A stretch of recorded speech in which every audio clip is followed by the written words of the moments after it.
This is Carla Hinton reporting for the Oklahoman and NewsOK.com.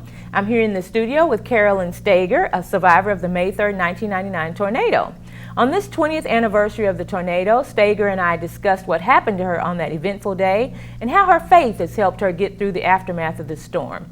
She shared her faith testimony in a book she co-wrote called Twist of Faith, a tornado survivor's spiritual journey to recovery. Thank you for coming.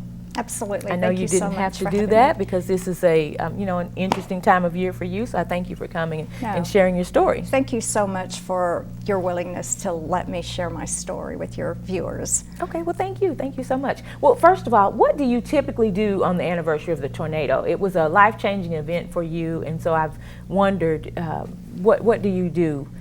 I mean, it's always a memorable day. I mean, even notwithstanding the anniversaries that don't end in a zero, and I think whether it's a birthday or whatever big events that end in zero, they seem to garner more attention than just the regular routine anniversaries. But there's not really a set something that we do. I'm very close with my children, so I tend to see them frequently, and so we always send a text or make a phone call early that morning just to remind each other how much we love each other, and just so grateful to still be here to share our life together. Okay, I like that. Something life-affirming. Oh, absolutely. I mean, it's a story of hope. I mean, it really is. Sure. Even as tragic as it was 20 years ago, I hope that if there's someone watching, if just one person might be helped by thinking, oh my goodness, I mean, you were scalped, you went through this horrible event, all of the things that happened on that dreadful day, that monster that was unleashed on May 3rd,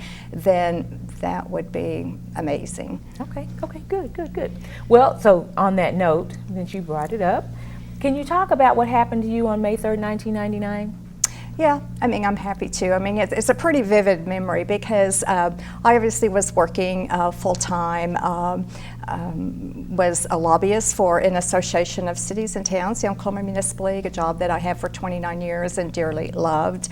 And so I had spent time at the Capitol, had lunch with some ladies from the Capitol to celebrate one of their birthdays. So it was a typical spring day for me. And so my plan that evening actually was to have dinner with a colleague and political consultant, and my mom called and said that the storms are brewing, so maybe I should think about heading home. So being the dutiful daughter, I decided that I would heed mother's warnings, and so I did head home. My daughter, who had gotten married in August of the year before, was pregnant with my first grandbaby, and her husband was at work until 7 o'clock that evening. So she started calling and saying, should we take shelter? And I said, well, why don't you just come to my house? Because they lived not far away, but in a little frame house. So I was thinking the little three pigs analogy of, the house made of straw and twigs that disappear, but the house of bricks stood firm, right. At least in that story, right. Fairy tale, yeah. Right. Okay. But not on May 3rd. Well, tell our viewers and readers where you live. So you were, I was thinking earlier more, but it was actually in Del City. It was in Del City. I think the storm kind of took an unexpected turn and actually went through our neighborhood, which was off of Sooner Road between Southeast 29th and 44th, like right off of Sooner Road. Okay. And so I think the beauty of the thing is having the military base just right there east of where our home was, and that they were able to be on the scene immediately. But my daughter came over, and by the time the phone started ringing and the TV warnings were such that we knew it was going to be a real deal, we began to clear out the closet underneath the stairwell, which would have been the centermost part of our house since it was a two-story home. Okay. And growing up in Oklahoma, I mean, we had a storm shelter, so if the skies got gray, my father would usher us in, and it was always a non-event. So, I mean, even May 3rd, 1999, I probably wasn't taking it too serious until I realized, hey, this is bigger than what we thought it might be. Right. We talked about that because I grew up in Oklahoma too, and until May 3rd, I don't think I took the sirens and everything as seriously. I mean, because nobody would have thought that there was this huge monster tornado, and I think there were even other tornadoes that happened that day too. There were. So it just was out of the realm of our consciousness. We wouldn't have thought for something like that to happen. You're absolutely but right. now I take them very seriously. Yeah. And I think we're blessed to have the National Weather Center in Norman too, so that can alert us when it's a real deal now. So. We are. So the tornado hit your home, apparently. Did. Okay, so tell me what happened.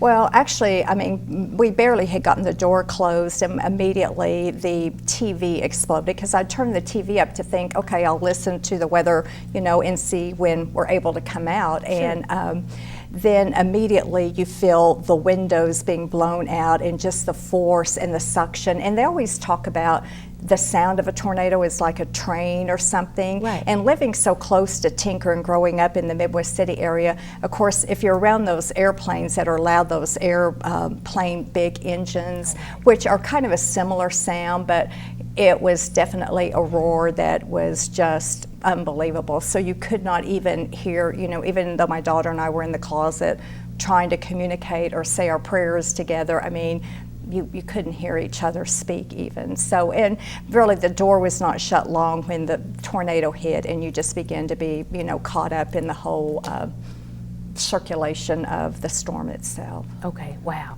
So in the book, there's a description of your daughter trying to find you in the aftermath, which is so descriptive.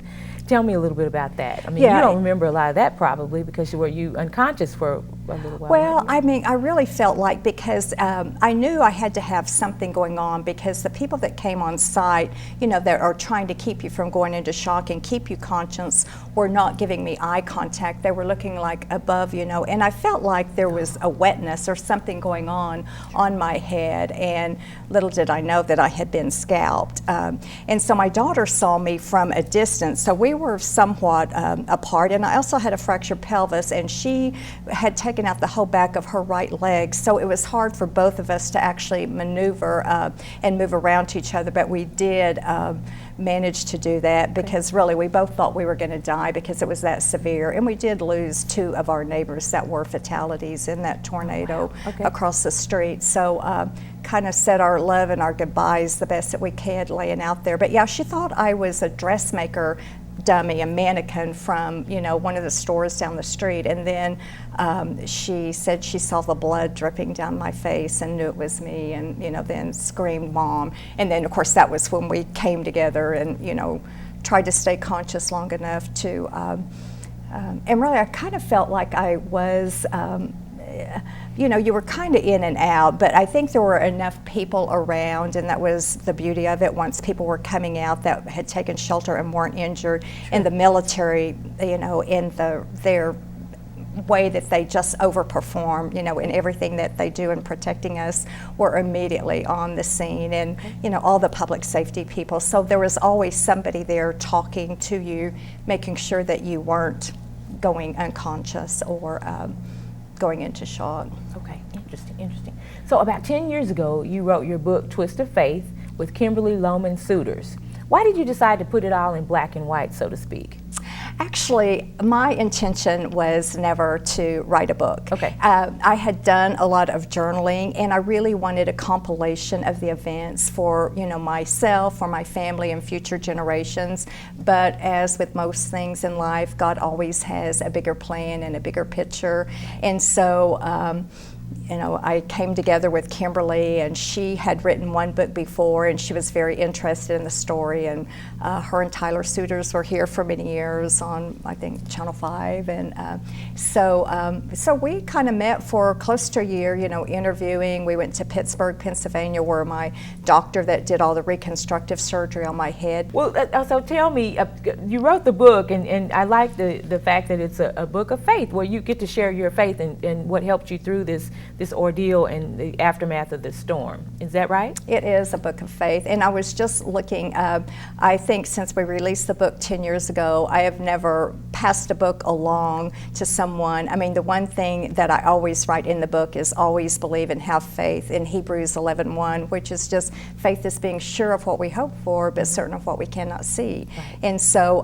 I just think perseverance and strength coupled with faith, but I don't think you can have the perseverance and the strength if you don't have the faith. And, you know, the Bible is very clear on, you know, without faith, you can't please God either. So, I mean, it's full of faith stories and things that, and you know, I think sometimes we probably sadden God when we don't take Him at His word and believe the many promises that He's given us in His word. So yes, I would say that my faith is what sustained me then and what continues to sustain me today.